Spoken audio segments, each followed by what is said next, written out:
Hi, I'm Matt Berkowitz. I'm a coordinator of the Zeitgeist Vancouver team, as well as a spokesman for our local chapter and part of the Zeitgeist Movement Global Lecture team.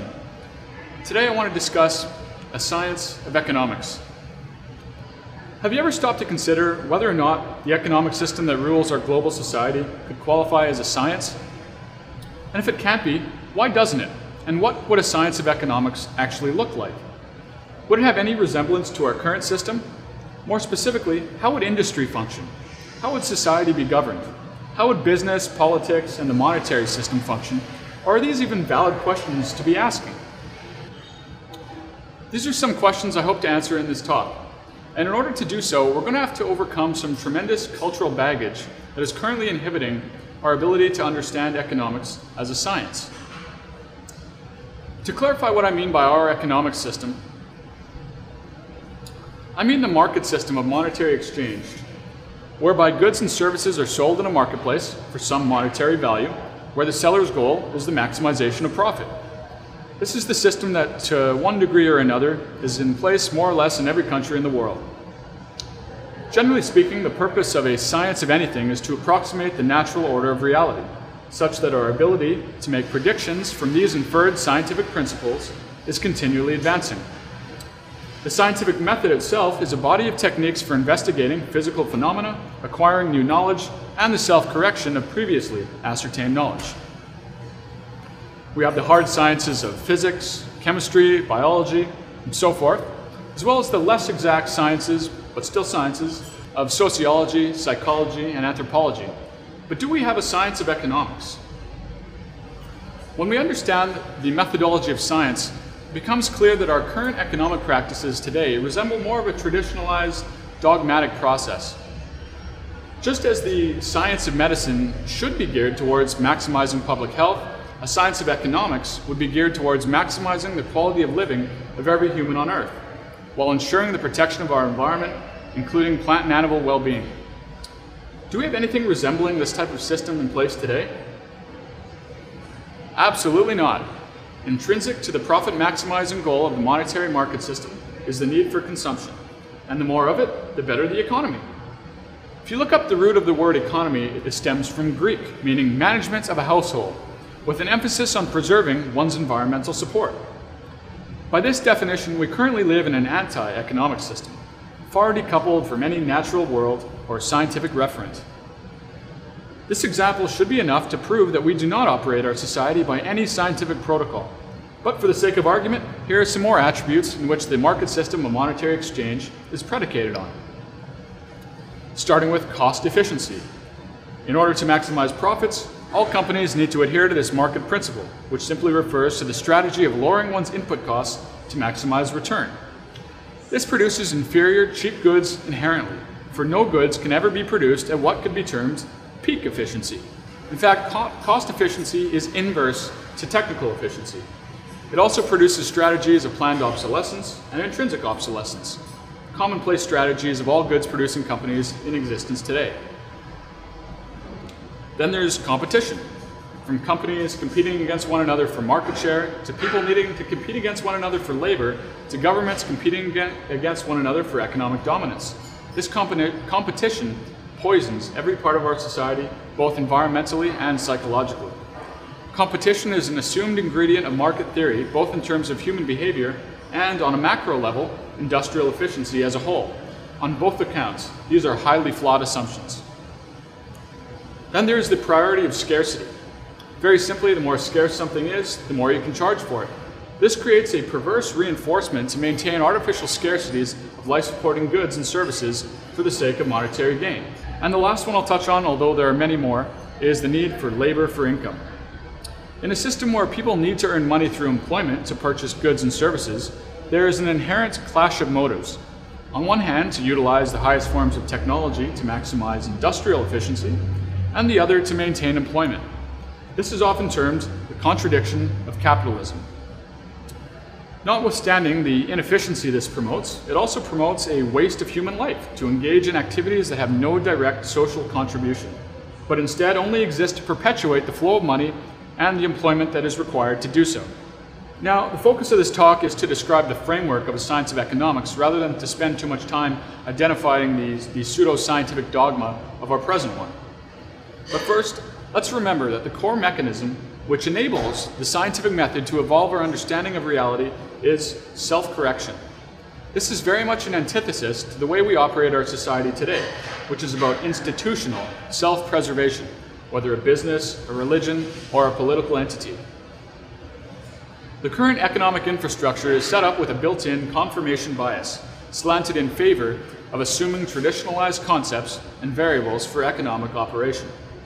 Now, when we take the known laws of nature, both on human and habitat levels, and start to calculate what our options and possibilities are technically, without reference to classical and historical assumptions on economic thought, a completely different train of thought emerges.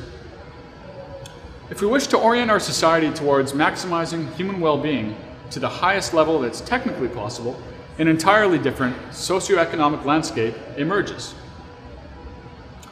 A reasonable overarching goal could be said to be to maximize human well-being or public health, while ensuring the protection of the environment, and therefore the main goal would thus become maximizing efficiency and thus sustainability. Following this goal, some important strategies emerge that we must follow.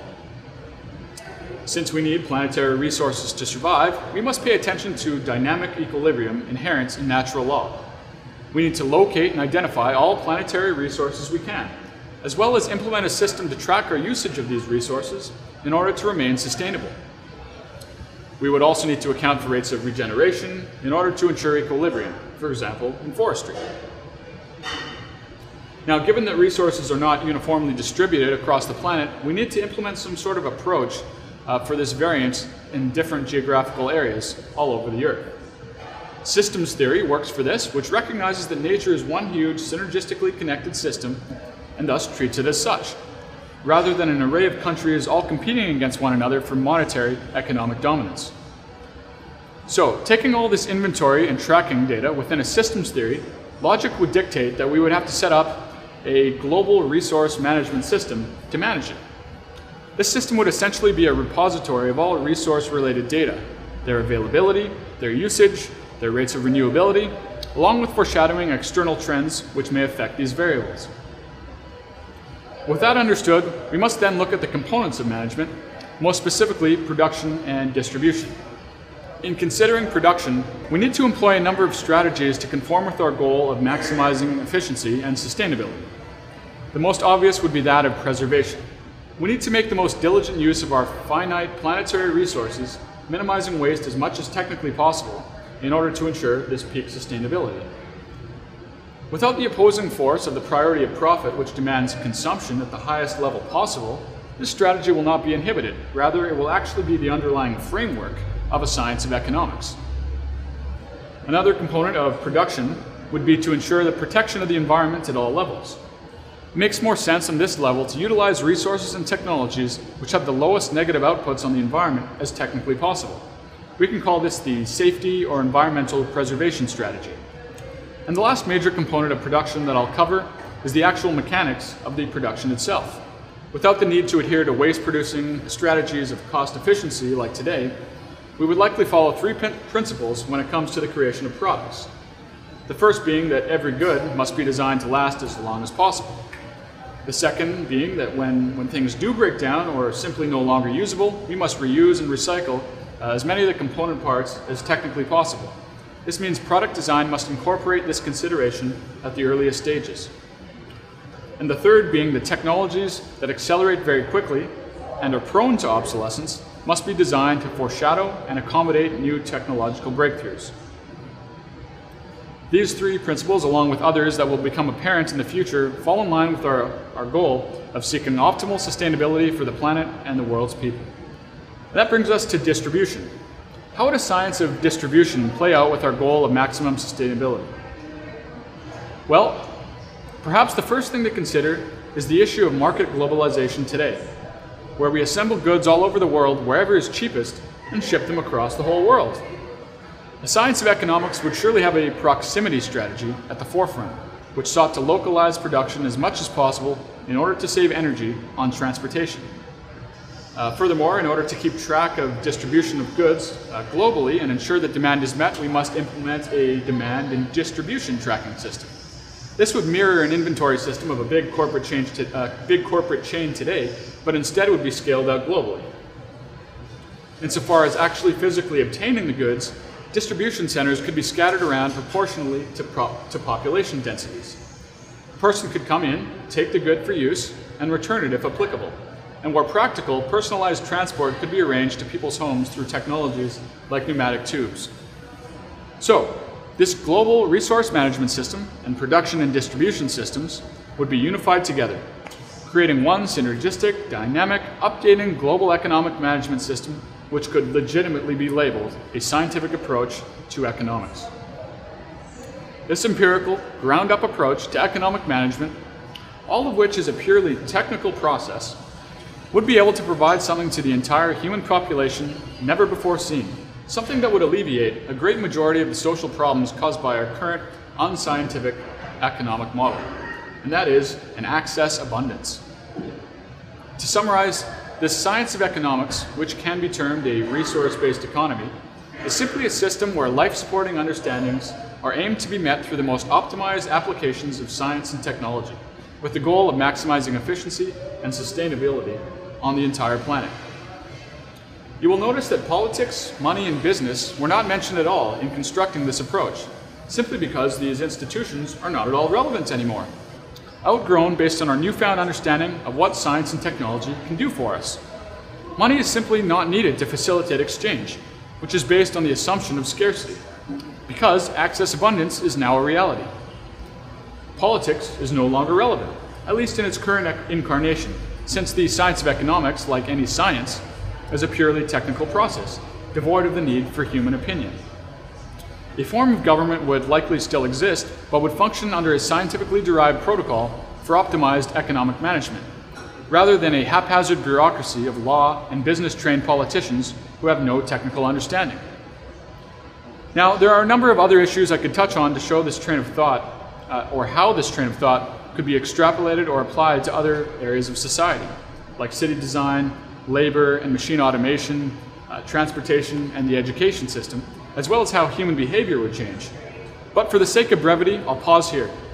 Much more information can be found at thezeitgeistmovement.com, where the train of thought, which comprises a science of economics, is much more fully deduced. Thank you very much.